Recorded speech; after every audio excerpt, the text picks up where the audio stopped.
దాదాపు 35 సంవత్సరాలు 40 సంవత్సరాల క్రితం అప్పట్లో ఏం లేదు, చాలా మామూలు వ్యక్తి. 1-2 దోపిడీ కేసుల్లో, అటెంప్ట్ మర్డర్ కేసులో అరెస్ట్ చేసి ఇప్పుడు ఆయన ఏంటి పొలిటీషియనా లేదంటే పాలిటీషియన్ బిగ్ ప్రొఫైల్.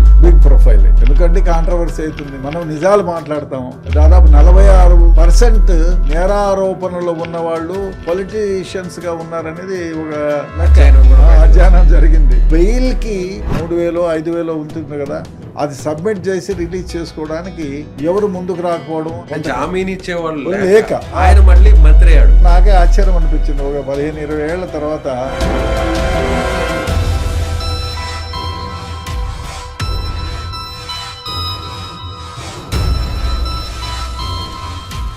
మన దేశంలో ఇటీవల జరిపిన అధ్యయనాల ప్రకారం 60 ఏళ్ల వయసు దాటిన వారిలో చాలామంది మోకాళ్ళ సమస్యలతో బాధపడుతున్నారు. అందులో మోకాళ్ళ చిప్పులు అరిగిపోయి చాలామంది సర్జరీకి వెళ్తున్నారు. అయితే సర్జరీ దిక్కు అనుకునే వారికి ఎపియాన్ పెయిన్ క్లినిక్ ఒక శుభవార్త చెప్పింది. ప్లాస్మా థెరపీ ద్వారా ఈ సమస్యకు చెక్ పెడుతుంది. సో ఇమీడియట్గా ఈ సమస్యతో బాధపడేవారు ఈ కింద నెంబర్కు కాల్ చేయండి. Welcome to Suman TV. నేను విజయ్. మనతో పాటు ఉన్నారు మాజీ పోలీస్ అధికారి, రిటైర్డ్ డీసీపీ రెడ్డన్ గారు. సార్ నమస్తే. నమస్కారం అండి. మీ కెరీర్లో చాలా కేసెస్ని ఇన్వెస్టిగేట్ చేస్తుంటారు. అందులో విఐపి ప్రొఫైల్ ఉన్న వ్యక్తులు చాలామంది కూడా ఉండొచ్చు. ఇప్పుడు పెద్దవాళ్ళు అయి ఉండొచ్చు, పొలిటికల్ ఇన్వాల్వ్మెంట్ ఉండొచ్చు, అందులో పొలిటీషియన్స్ కూడా ఉండొచ్చు. అలాంటి కేసు ఏదన్నా ఉందా?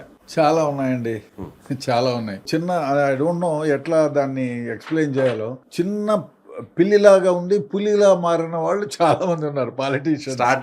స్టార్టింగ్ లో ఇది ఏముందిలే అని అనుకున్న వాళ్ళు మనము ఊహించని స్థాయికి ఎదిగిన వాళ్ళు చాలా మంది ఉన్నారు. కొందరు మంచితనంతో ఎదిగారు, కొందరు గుండాయిజంతో ఎదిగారు, కొందరు వేరే విధంగా భయపెట్టి చేసి వెతికారు. వాళ్ళు ఎదిగిన మనం అందరికీ తెలుసు. రౌడీ షీటర్లో ఎదిగిపోయి పెద్ద మంత్రులైన వాళ్ళు చాలా మంది ఉన్నారు, మంత్రులు అయిన వాళ్ళు ఉన్నారు. వాళ్ళు జైలుకు పోవాల్సిన వాళ్ళు పదవిలో 10 మందిని శాసించే స్థాయికి వచ్చిన వాళ్ళు చాలా మంది ఉన్నారు. మనం చూసిందే ఈ మధ్య. మరీ మనం చూసుకుంటే దాదాపు 46% ఈ నేరారోపణలో ఉన్నవాళ్ళు, ముందు నేరం చేసిన వాళ్ళు పొలిటీషియన్స్ గా ఉన్నారనేది ఒక అధ్యయనం జరిగింది. ఇప్పుడు దాని మీద నడుస్తూ ఉంది. పొలిటికల్ గా ఉండాలి అంటే ఈ కేసులు ఏవి ఉండకూడదు, అటువంటి వాళ్ళు అనర్హులుగా వెయిట్ వేయాలనేది ఒక డిస్కషన్ నడుస్తూ ఉంది. బహుశా ఒక చట్టం అంటూ తెస్తే బాగుంటుంది అనేటువంటిది నా అభిప్రాయం. ఒక కేస్ స్టడీ మా కోసం. దాదాపు 35 సంవత్సరాలు 40 సంవత్సరాల క్రితం అప్పట్లో ఏం లేదు, చాలా మామూలు వ్యక్తి. 1-2 దోపిడీ కేసుల్లో, తర్వాత ఒక అటెంప్ట్ మర్డర్ కేసులో అరెస్ట్ చేసి రిమాండ్లో ఉన్నారు. 4-5 సార్లు రిమాండ్కి పోయి వచ్చినారు. ఆయన బతుకున్నాడా? లేదండి, చనిపోయారు. ఆయన ఏంటి పొలిటీషియనా లేదంటే పాలిటీషియనే? ఇప్పుడు అంటే అప్పుడు పాలిటీషియన్ కాదు. ఇప్పుడు తర్వాత ఆయన పెద్ద పాలిటీషియన్, పవర్ఫుల్ పాలిటీషియన్ గా ఉండే వ్యక్తి. ఏ ప్రాంతానికి సంబంధించి? అదే రాయలసీమ ప్రాంతం అనుకోండి, అనంతపూర్ జిల్లా అనుకోండి, రాయలసీమ ప్రాంతం అనుకోండి. ఓకే. ఇప్పుడు ఆ వ్యక్తికి సంబంధించిన వాళ్ళు ఇంకా కూడా కొనసాగుతున్నారు. ఫ్యామిలీస్ జరుగుతున్నాయి, బట్ వాళ్ళు లేరు. అయితే బిగ్ ప్రొఫైల్ పేరైతే చెప్పలేదు.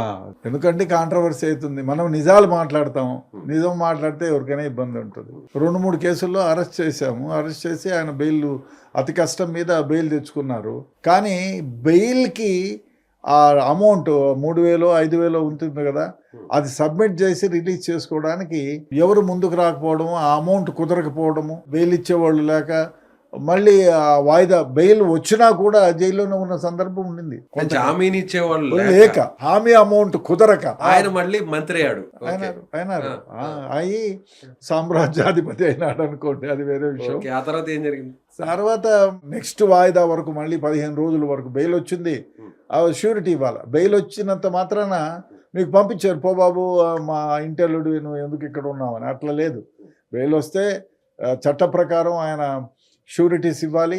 షూరిటీస్ని ఇచ్చిన తర్వాతే ఆయన్ని రిలీజ్ చేస్తారు, కండిషన్స్ పెట్టి. నువ్వు వారానికి ఒకసారి పోలీస్ స్టేషన్కి రావాలో, 15 రోజులకు ఒకసారి పోలీస్ స్టేషన్కి రావాలో, లేదు విట్నెస్లను భయభ్రాంతులను చేయకూడదనో, ఇవన్నీ కండిషన్స్ ఉంటాయి. ఆ కండిషన్స్లో నువ్వు వైలేట్ చేస్తే ఈ బెయిల్ తీసేస్తారు, మీ డబ్బులు బెయిల్ ఇది కూడా పోతాయి.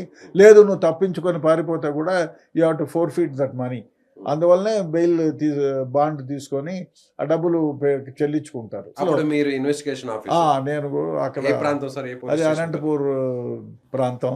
అక్కడ జరిగింది. ఇది జరిగితే నాకే ఆశ్చర్యం అనిపించింది. ఒక 15-20 ఏళ్ల తర్వాత పెద్ద పవర్ఫుల్ మనిషిగా తయారైనాడు. గుర్తుపట్టారా మిమ్మల్ని? కలిసారా మళ్ళీ ఎప్పుడైనా? ఆయన కనిపించారా? చాలాసార్లు తెలిసింది. చాలాసార్లు అంటే నేను కలవలేదు, 1-2 సార్లు తారసపడ్డాం. ఆయన రియాక్ట్ అయ్యారా మిమ్మల్ని చూడంగానే? ఏమి రియాక్ట్ కాలే, నవ్వి ఊరుకున్నాడు. నవ్వి కాదు, ఒక రకమైన చూసి ఊరుకున్నాడు. అప్పుడు నన్ను అరెస్ట్ చేస్తావా, అప్పుడు నన్ను జైలుకి పంపిస్తావా? లేదు, అది మేము అరెస్ట్ కక్ష సాధింపు చర్యగా చేయలేదు. ఇప్పట్లాగా ఆ సిఐడి పోలీసులు రఘురామకృష్ణరాజు కేసులో చేసినట్టు ఎప్పుడూ నా లైఫ్లో ప్రవర్తించలేదు. మనం ముద్దాయిగానే చేశాము, న్యాయంగానే చేశాము, ధర్మంగానే చేశాము, చట్ట ప్రకారమే ప్రవర్తించాము. అప్పుడు వాళ్ళని చూడంగానే మీకు అనిపిస్తుందా ఇప్పుడు ఆ కేసులో జరిగిన ఇన్సిడెంట్స్, ఆ రోజులన్నీ ఒకసారిగా కళ్ళ ముందు కనపడతాయి కదా, డెఫినెట్గా. ఆ రోజు చిన్న మనిషి ఇవాళ ఇంత మహావృక్షం ఎదిగి అందరినీ శాసించేటువంటి దూరం వచ్చాడు కాబట్టి అబ్బా ఇట్లా అవుతుందా అంటే జీవితంలో ఏదైనా జరుగుతుంది అనే దానికి ఇది ఒక నిదర్శనం అనిపిస్తుంది. Okay, thank you sir.